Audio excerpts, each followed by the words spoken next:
Ukuphupha umuntu osengasekho egula.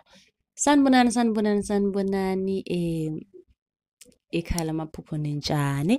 Ngiyathemba ukuthi niyaphila. Bengicela bakithi ukuthi si-subscribe ku-YouTube channel. I-YouTube channel igama Sichaza Amaphupho. Asiphuthumeni sonke so-subscribe bese siyabuya uzoqhubeka nale video. Ake ngikulinde.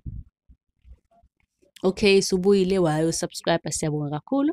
Uma ukuthi umusha la ku-TikTok, ngicela ungakhohlwa ukushaya u-follow ukuze ungaphuthelwa noma ngabe nini masifaka ividiyo noma sesiphendula le mpendulo ozoyibuza, lo mbuzo ozobuza kwi-comment section. Khona posted wathi mina-ke ngiphuphe umkhulu wami okade washona kodwa ephusheni bebukeka engekho right, engaphilile egula. Lelo phupho nje engingakusho ukuthi alikho lihle, kungenzeka ukuthi la khona akahleli kahle, kungenzeka khona abakugangayo baganga ngaye.